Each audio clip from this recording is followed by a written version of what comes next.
Welcome to VidMark, a podcast to give you the video marketing knowledge to always hit the mark. Let us help build your confidence with video strategy and content creation best practices. Join us weekly for pro tips and guest interviews as we explore the powerful communication tool of video. It's time to boost your business. Let's talk video.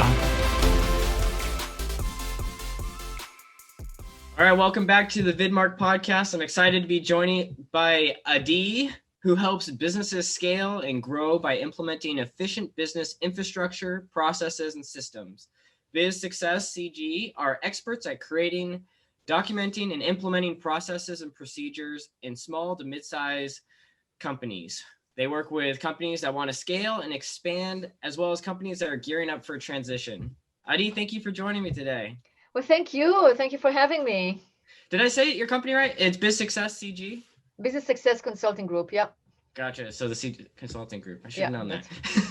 So I guess for people that are tuning in, they can check out the website and they can get a little bit more acquainted and learn more. So I recommend to people pulling that up as we're going along in this interview. But maybe you can tell people in a nutshell what you guys do and how the business started. Sure. So what we do is we document processes and procedures and create management infrastructure, management systems for businesses that want to grow and scale. Just like what you said in the introduction was perfect.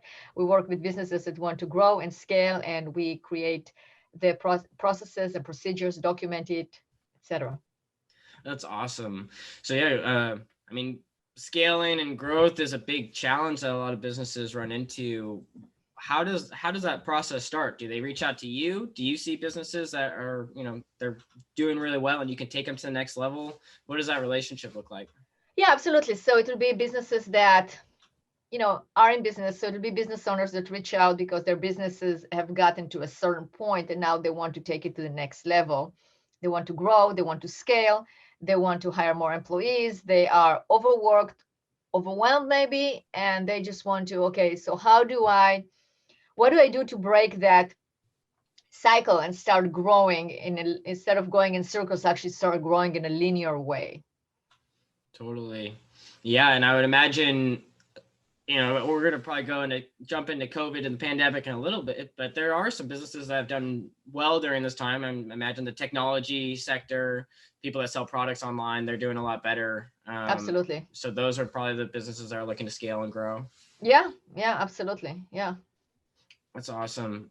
Well, I like to get into the fun side of things. What's your favorite part about your job? What's your favorite part about helping people?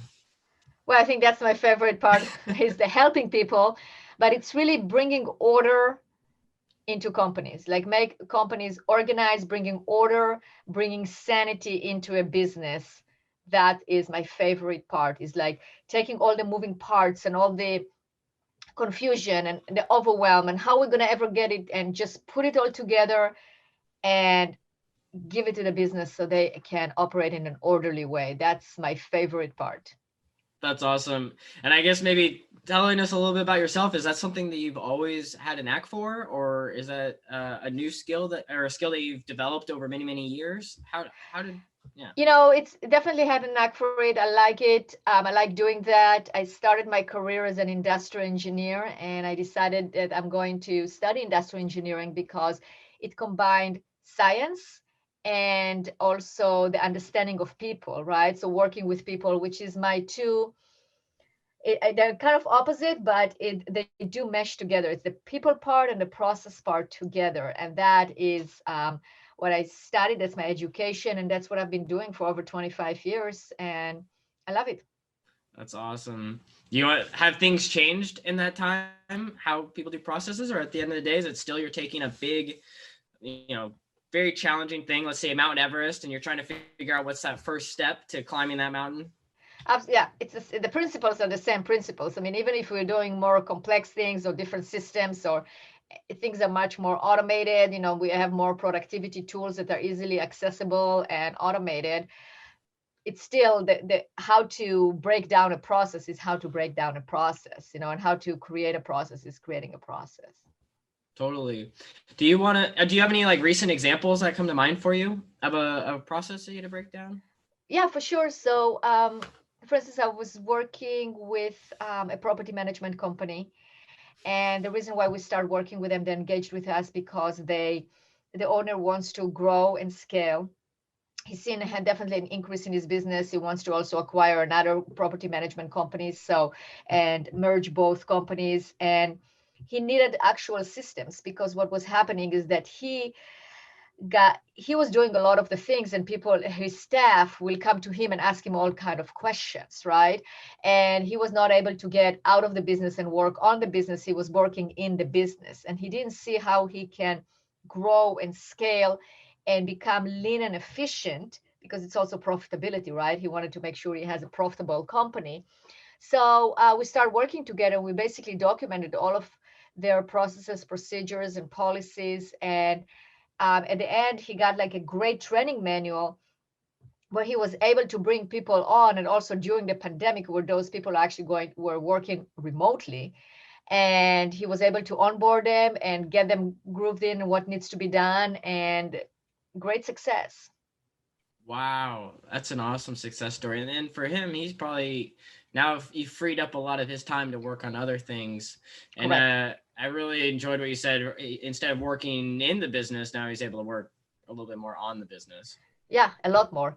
Develop marketing strategies, develop sales strategies. I mean, we all as business owners would like to do that, right? Instead of being technicians, and I'm using the terms from the E-Myth revised book. So instead of being technicians in the business, we want to be business owners working on the business, figure out what is our next adventure, like what is our next venture, where do we go, what is our next thing we're going to take on, where are we going to take the business to? And, I've been there, so I know when you are in the business, you can't really take that look and decide what to do next. And that's the time that business owners really have to buy in order for them to do that. Yeah. And I would imagine that's a big problem that everyone's going to face at some point when you run a business, because you know it works and you continue to do it over and over again because it's driving results. But yeah, at the end of the day, if you can buy back your time, then you can freeze you up to work on other exciting things, or research and development for changing lanes if you need to, or just figuring out other products or services that you can sell for your customers. Yeah, and if you're the rainmaker, then you go and drive more business into the business, right? And increase your revenues, your profits, etc. And then train other people to do the work, so you can actually service a bigger population, a bigger segment of the population. That's awesome. So I guess without, giving away the secret sauce or anything, but for that business owner that you worked with, what was some of the first steps that you took? Was it an interview that you had with him, or you tried to pull out some of the processes, or did you ask him to sit down and write down everything? What were some of those initial steps? What did those look like? So the first step is basically identifying where are we going to start, because a business has many processes. But where do we start? We can't do all of them at once, right? So the first thing that they do is I will map overall, like in an overall level, of the life cycle of a customer or a resident or an owner, depends of what they're doing, like in the property management example, or the life cycle of a client from beginning to end. And then I will ask, okay, so what area, if you had well-documented processes and procedures, will get you the biggest return on investment? And we'll identify that area, and we'll go, okay, we're going to go into that area, and we're going to break it down, and we're going to figure out how we're going to do that. And we do that. And then we start diving in, asking questions, walk me through whatever you're doing from beginning to end, break it down, and then we create a playbook based on that. Wow. That's a lot, but I think you're probably the lifesaver for a lot of people. I think even for myself, the overwhelming projects that, especially as an entrepreneur or a small business owner, you're constantly treading into the unknown, and there's always going to be something that you just don't know how to do. And you can either hire somebody, try to figure it out yourself, and then breaking down all the parts to make it more feasible. I think that's the biggest thing is a lot of people, at least from what I've heard and read, is that a lot of people don't break things down enough. Has that been a common thing for you as well? Absolutely, yeah. But you don't want to break it down too much. You have to stay high level enough so you can actually have a repeatable process, and then break it down as needed. But I wouldn't suggest going into all the minute details if it's not necessary. It will take you a lot of time to do that. and it's unnecessary because your time is valuable. You have to use it correctly. Totally. I guess this is more of a question like for myself, but so is there a not a trick, but a method to, writing something or writing down the process in a way that'll be easy for others to follow? Because I think maybe if you know the process, you're like, oh, this is second nature. This is pretty straightforward. But to create something that someone else can follow, is there kind That's of an a excellent skill in question. that? That's an excellent question. And that is what I look for when I looking for the clarity of the procedures, the clarity of the processes. So what I like to do is basically record what the clients are doing or show it. They have to show it to me. And then I will take it and translate it into a workable procedure that somebody else can read. So you need to be able to write clearly. You have to be able to understand all the steps. You have to really add the why behind the steps, not just say, okay, do this, this, and this. It's always good to have the clarity of why that step is being done that way. So you are avoiding the possibility of somebody just changing because they don't understand the importance, right? So let's say you have a process and you say, okay, so we're going to put X, Y, and Z here. Well, why are you doing it? You have to explain it so somebody that reads it, it makes sense to them and they go, oh yeah, of course we have to put X, Y, and Z. Otherwise, this is not going to work, as opposed to not doing it. A big thank you to our sponsors over at songtub.com. That's right, song or music and a tub, like a bath, but more fun to say. Tub. Anyway, you can check out Songtub's website for any of your music needs. In fact, the song playing in the background right now is from Songtub. So why pick them over anyone else? Well, they curate the music. And I know the guys, so that means I know that they're selecting great music for your project. A lot of other companies will brag about how many songs they have, maybe 100,000, 200,000, maybe even 1 million. But honestly, I don't have time for that.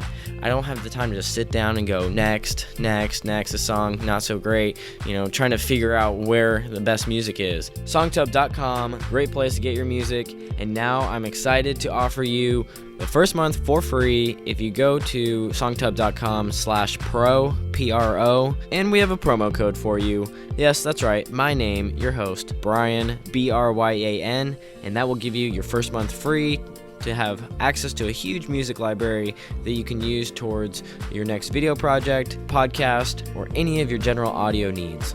Anyway, back to the show.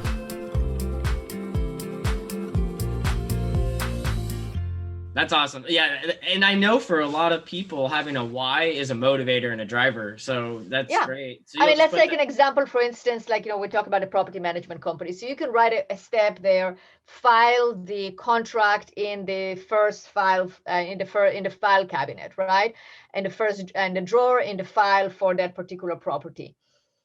Somebody can go, okay, well, you know what? I don't have time. I'm going to leave it in my basket on my desk, right? But if you say it has to be filed, so in case we get audited, it's always there. Or if we get sued, or if the tenant is asking for something, then you don't have to look for it.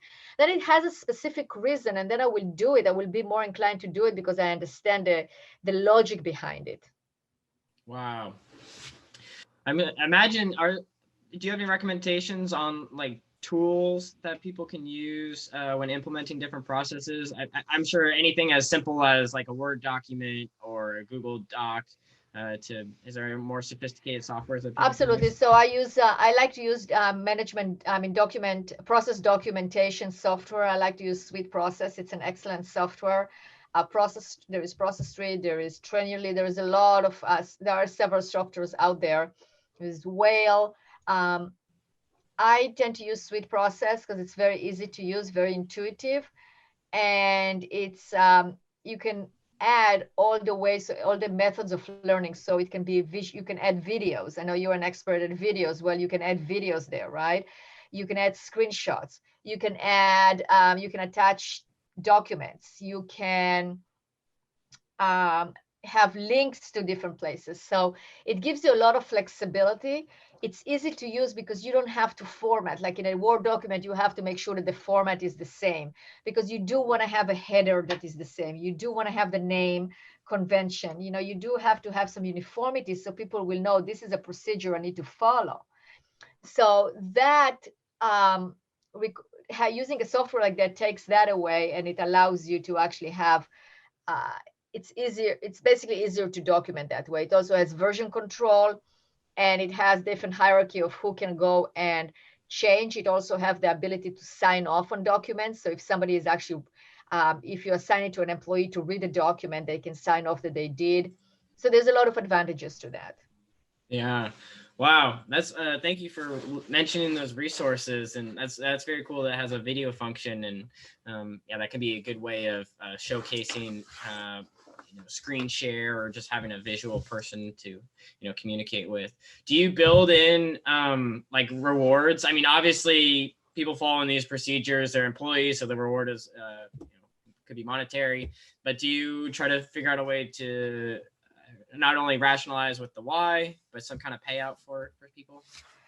Yeah, because it's an interesting question, and I will answer. I don't directly. I mean, unless the business owner wants to do that, like some kind of like a university back. So if I build a university, a learning management system, which I've done many times, I created training manuals on a learning management system. We can use the majority of them have that like learning bucks, right, where you can actually get rewarded for doing a course. But the way that I look at the reward is I will interview the employees or the stakeholders, the ones that are actually going to use the processes, and really try to understand what is in it for them. Like, what is the reward? If you had well documented processes and procedures, what effect would that have on your life? What effect would that have on your work? And that is what I'm trying to find.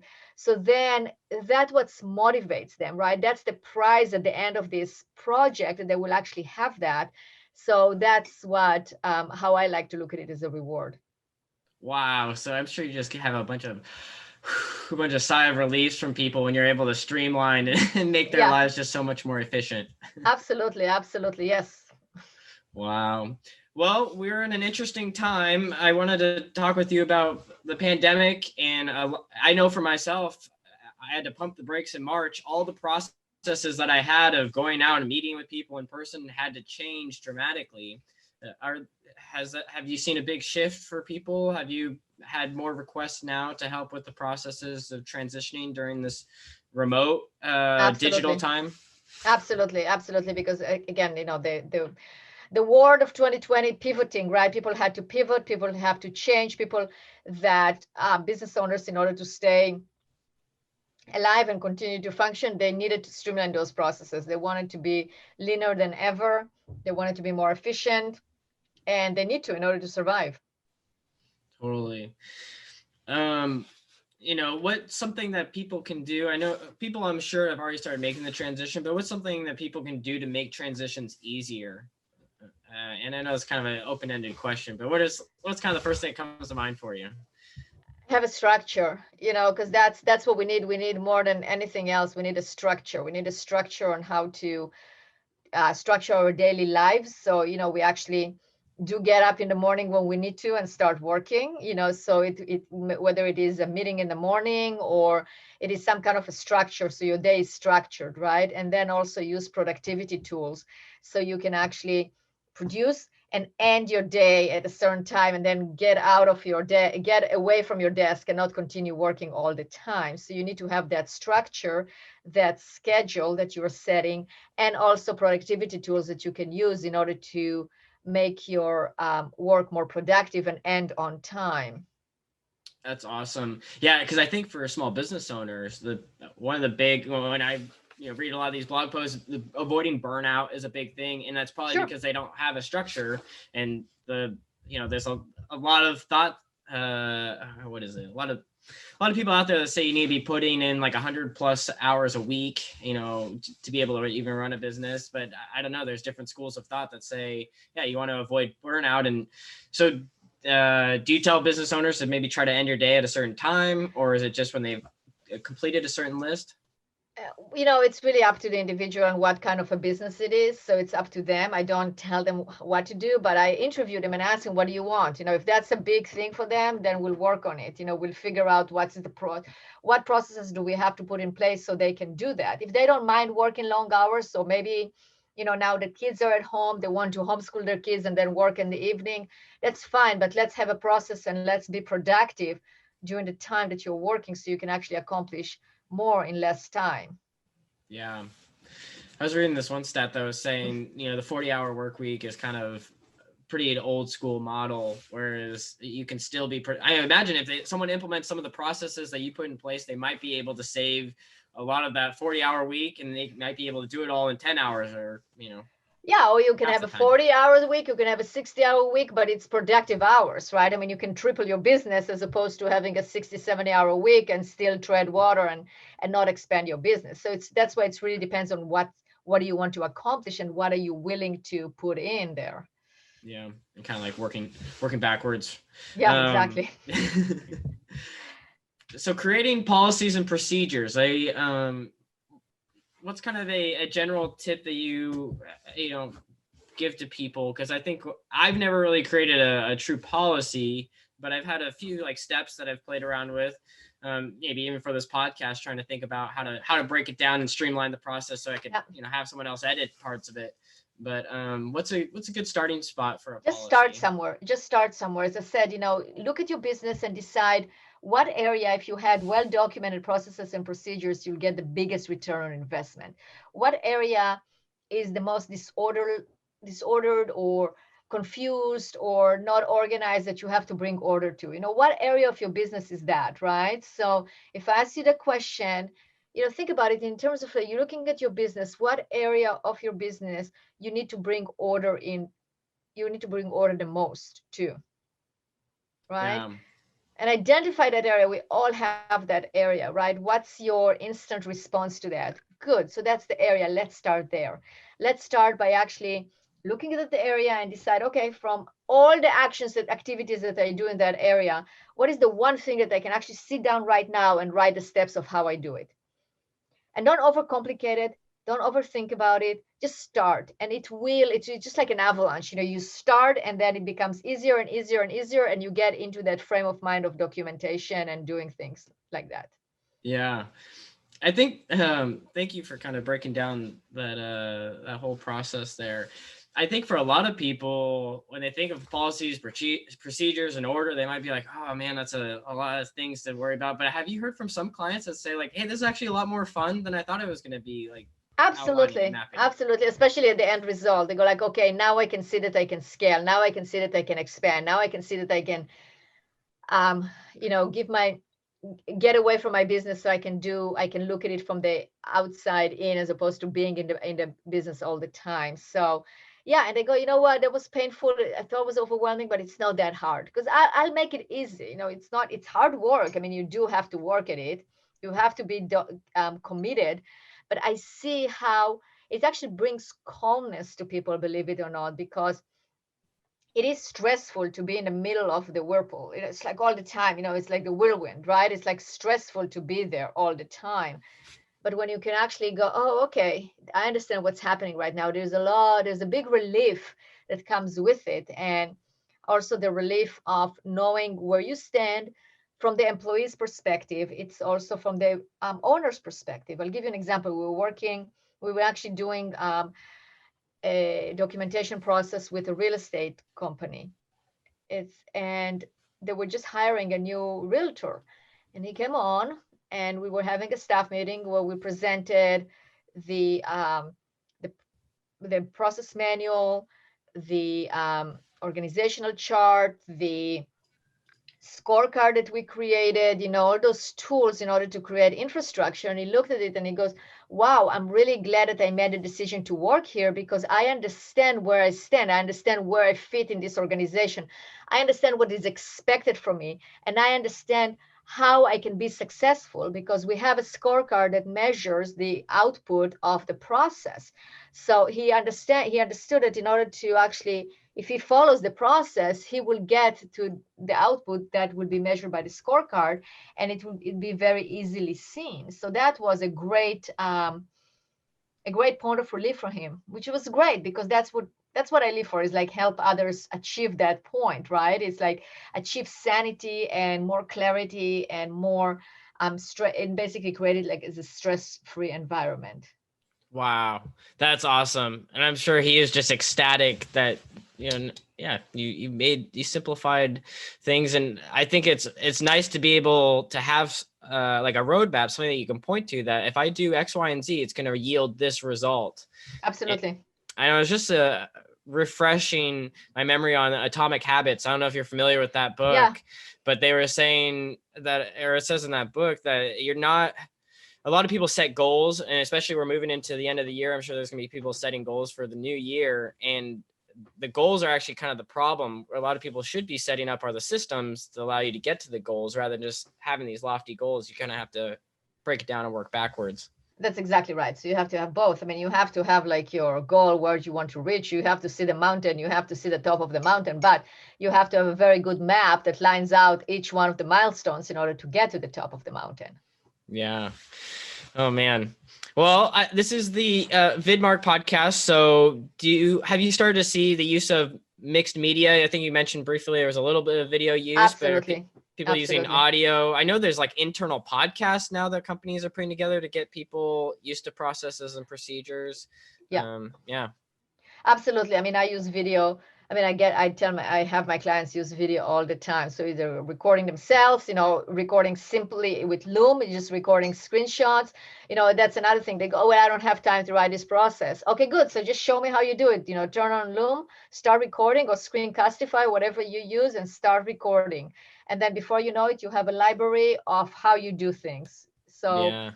Videos are super important, and especially if you're working in an industry, let's say manufacturing or construction, creating actual professional videos of how to do different procedures is super important, because I work with a lot of contractors, and one of the things that I see is the apparent inability or apparent scarcity in hiring good people, good personnel, right? So the solution to that is being able to have good training and good processes in place. So if you find somebody you can hire that has a good aptitude, you can actually put them through the training, and they can become a technician. They can become, whatever position you need them to become proficient at it. But the best way to do it is to actually show them the videos of how you do things, right? So let's say you are an air conditioning installer. Okay, so watch the videos on how to do that, but not just videos on YouTube, but actual videos of you doing it, or actual videos of somebody in your company doing it. So then they can follow, and you basically, you don't have to then have them follow you that many times. They can watch the videos several times. And then they can, of course, they have to have hands-on training, but it's easier because they have something to refer to. Yeah, they can always go back to the video. And exactly.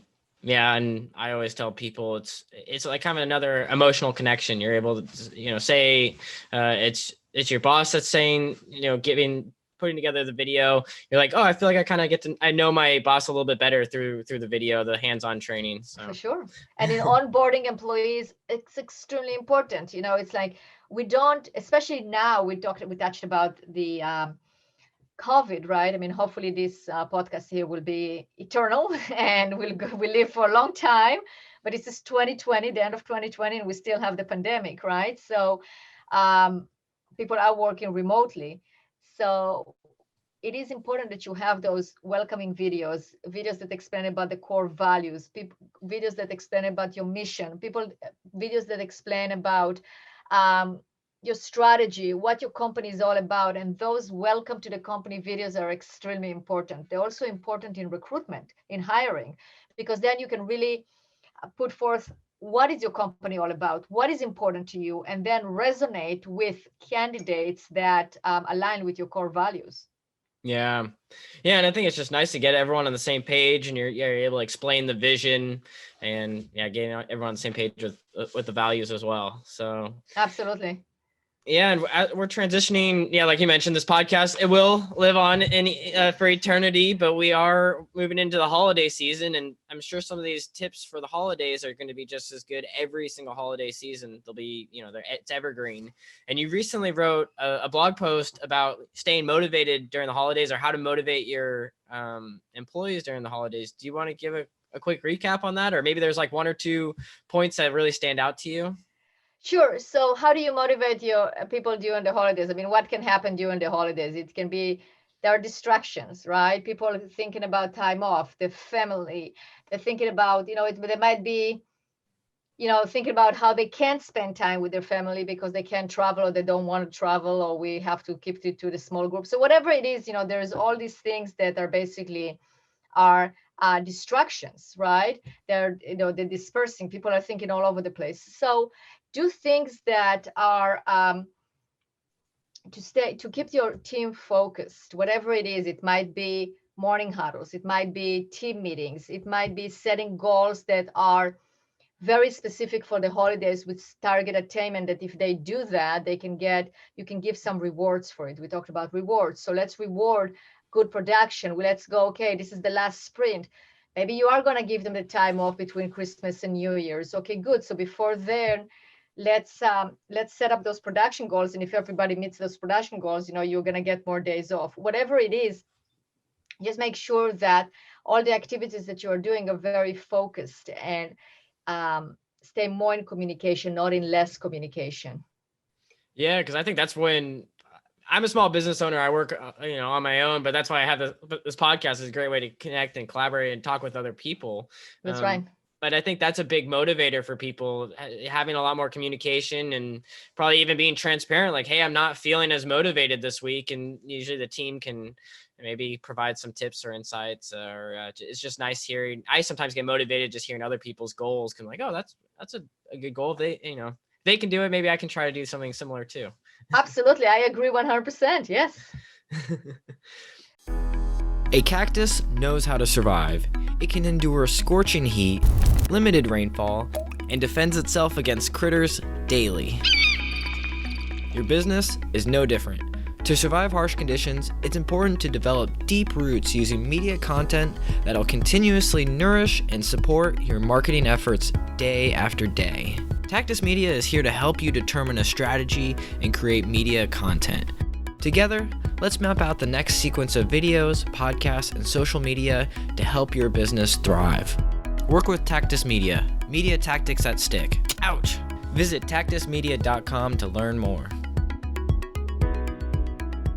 And then also, Adi, you're known for leadership. So do you want to maybe talk about, I know leadership is a very broad and overarching topic, but and we talked about here, how do leaders keep employees motivated, but what's a good way for people to learn leadership just from ground zero? And this might be for business owners as well, because as a business owner, you're eventually going to be a leader. If you have employees, if you're working with outside vendors, you're going to have to be able to lead effectively.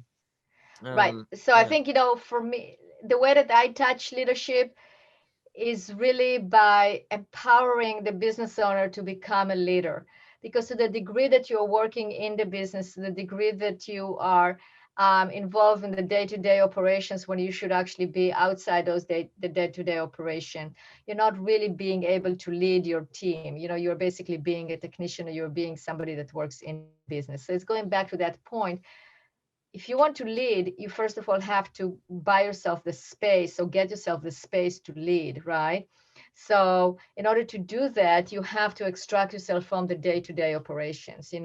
As a leader, if you have goals, and if you have a vision for your business, in order to execute, you have to execute it. Otherwise, you have to stand by your word. If you have specific goals or lofty goals, you want to execute them. But in order to execute them, as a strategist, as a leader, you have to have time to do that. You have to go find the resources. You have to work on the business. And in order to do that, you have to get yourself out of the business first. So that's really where I help leaders become leaders, by giving them the ability to actually have that space and that time to lead and not work in the business. Wow. Yeah, just kind of be able to break away and do what they need to do as leaders to, keep true to the vision, keep true to the goals at hand. Whereas, like we mentioned earlier, you can get kind of caught up in the whirlwind of the day to day and lose sight of the vision. Absolutely. Do you see any, big mistakes that businesses are making, during this time of, pandemic transition, working from home, digital? I think the biggest mistake is to not communicate enough, to um, become smaller or become kind of like, become tired of communicating, and I understand, fatigue, tiredness, not wanting to carry on, but that's where we have to do the opposite. We have to communicate, communicate, communicate. We have to reach out. We have to stay connected. We have to push forward so we can actually get out of this. Yeah.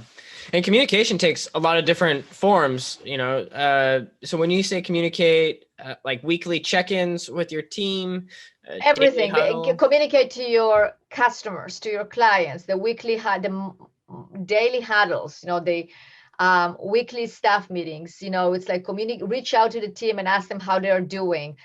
Communicate your goals, communicate what you are thinking, communicate where you are going, communicate. Just keep the communication there to continue to create the future. Yeah. Do you have any thoughts on communicating via like social media? I know you're pretty well versed on LinkedIn. I've seen you put out a lot of content. Yeah. That's a great platform for people to be able to communicate. Anything that you've learned there that you think it could be useful for people? Again, be visible. I like LinkedIn. I like staying connected. It's a great platform.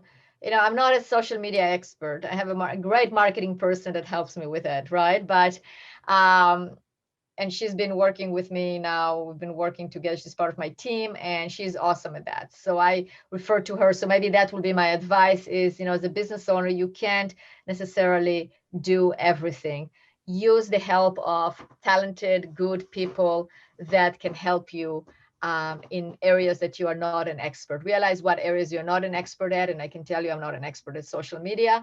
I know enough, but not enough to be good at it. And I just have somebody that helps me with it. So that would be my advice is get help when there are areas that you can get help with, or even areas that you're really good at, but you don't have the time. Again, it's all about investing your time with the biggest return investment. Yeah. Wow. Well, thank you for kind of mentioning that, and sorry to put you on the spot with social media, but I think that's an awesome answer of explaining. Bring on an expert who's going to be able to help you with that. And I'm sure, bringing it full circle to systems and processes, I'm sure you've worked with her to develop a good system that works for, getting content out there. Oh, we have a great system. It's like, creating the content, and then she puts it together, and then I review it, and we have it all mapped out. But that's why it's so consistent and working well, because we have the process down. Yeah. Well, one of the questions I wanted to ask you that I kind of missed earlier was, so I've worked at some bigger organizations, and sometimes getting everyone to buy into a new software can be really challenging. And because people are kind of stuck in their ways. Once you get used to one system, it's hard to switch over to a new one. So do you have any tips on getting buy-in or making the transition process to a new software easier on your staff?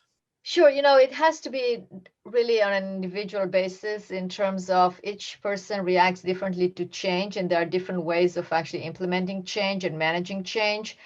I would say some of the things, again, it's like what I mentioned in terms of like the personal buy-in is like, what would happen if this would work? Like what changes, how would it impact your life? Because we first of all want to look at ourselves, right? Like, okay, if this software will be in place, this is what I can accomplish, or this is what I see happening, or this is how I see my life will be better.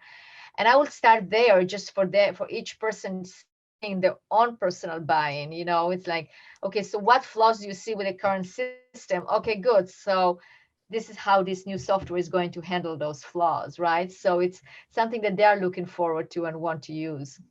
Wow. Yeah, kind of putting yourself in their shoes and then explaining kind of what's the why, what's the why? What? Yeah, exactly. That's exactly right. Yeah, I don't like the word selling, but kind of creating well, it is in a degree. It is. That's what it is, Yeah. It's like, selling them on the benefits of a better world, or a better, or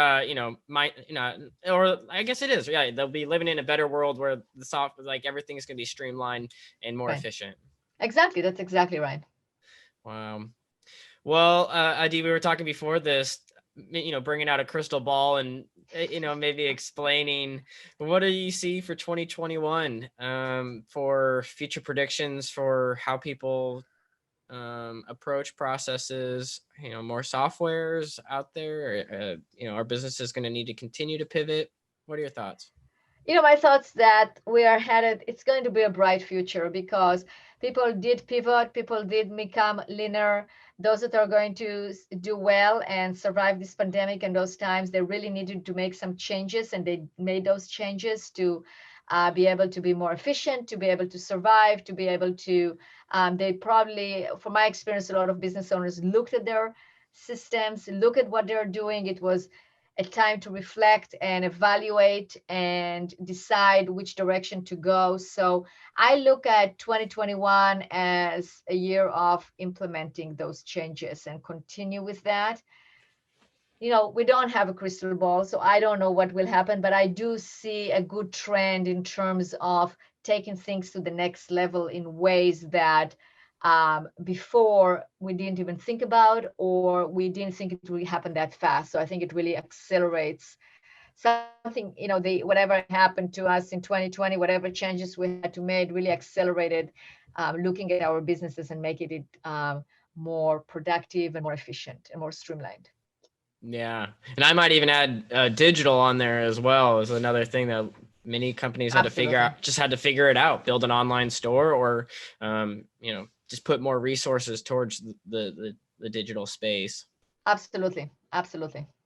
And then, this is out of my own curiosity. Have you already started your 2021 planning, or do you do that at the end of the quarter? When does that usually start for you?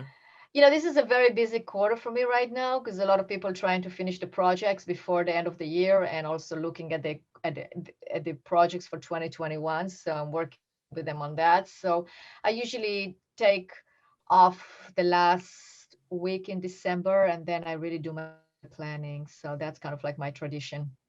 That's awesome. Between Christmas and New Year's, it's a good time to do that. It's quiet. It's, yeah, I like to do that during that time.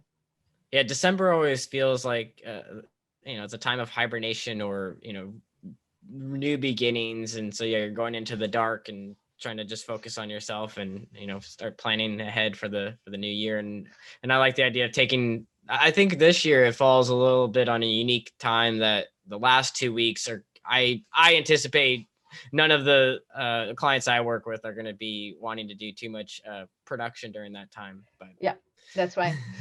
That's right. That's something that I just anticipate for, is that everyone goes into hibernation. Yeah, it depends. Depends on when the retail are going to do really well and be very, very, very busy. And some business owners will go, okay, let's take this 2 weeks off and recharge and then start a new year strong. Yeah. Well, I guess just giving viewers I guess if people are viewing on YouTube, but listeners, an idea of like who's the best client for you? Like who's a really good fit for the type of work that you can do to support them? It is a business that is looking at growing and scaling. It's a business owner that has the mindset of growth, of expansion, of they know that they don't know everything, that there are things that they need to learn. It's they're willing to delegate, they're willing to let go, and they really want to take the business to the next level, whatever that next level is, and are willing to invest in the business and in themselves to learn how to do it. Yeah. This might sound like a little bit of a silly question, but I'm curious to see, maybe this is something that people are thinking about, but maybe why would a business want to grow or scale? And I think the straightforward answer is like kind of profit, but do you have some thoughts there? It really depends. It's the wise motivation of each person, right? I mean, things, you can't just stay, if you're good at what you do, people are going to hear about you. People are going to, you're going to get more leads, you're going to get more customers. So you have to expand. You just have to expand correctly and not overexpand, too fast, too soon. You have to expand in the right rate, in the right way. It's also about creating a legacy. It's about believing in your cause, and you want more people to hear about you. It's the personal satisfaction of helping more people, of playing a bigger game. It really depends on your own why of what you want. And yes, of course, profitability plays into it. But with the business owners that I'm working, that I just described, that they are growth oriented, that they want to scale, it's more than just profit. Obviously the profit, they will all work for the profit unless they're a non-profit. But it's taking care of the employees, is providing a great place to work. It's like some kind of a mission or motivation that you have on when you do what you do. Yeah, great. That was an awesome answer. I know I left it kind of open-ended, but that was exactly what I was looking for in kind of the response. And I guess before kind of wrapping things up, what's something that you wish people knew about Biz Success Consulting Group that they don't, that they might not know? That we can make it possible to bring order and sanity to people's lives. We do it day in and day out. We work with hundreds and hundreds and probably over 1,000 companies, throughout our career, if not thousands, because with different things that I've been doing. And it's amazing to see the changes, and how effective it is to have those systems in place. And I would like them to know that it's not hard. It can be done. It's possible to get it done. And they're going to be very happy that they got it done. There you go. You've heard it. You don't need to spend your day-to-day overwhelmed and frustrated. You can hire someone like Adi to help you with, identifying those processes and making your life easier. So that way you can focus on the things that you want to do, right? Absolutely. Absolutely. Well, anything else I haven't asked you, Adi, that you want to talk about? I think that was very thorough. I think it was great. Well, I appreciate all the questions. They were very, very intelligent questions that got me to think about different things, and I enjoyed the interview. Thank you.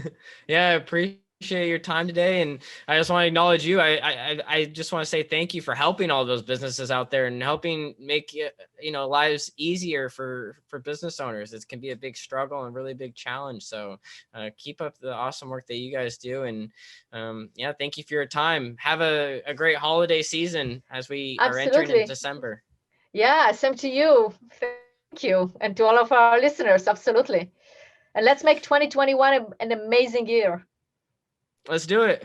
All right. On that, that's a great note to end on. Thank you, Adi. You're welcome. Thank you.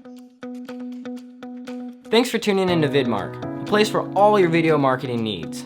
Be sure to subscribe on your favorite platform and tune in every Thursday morning on either iTunes, Spotify, YouTube, and more.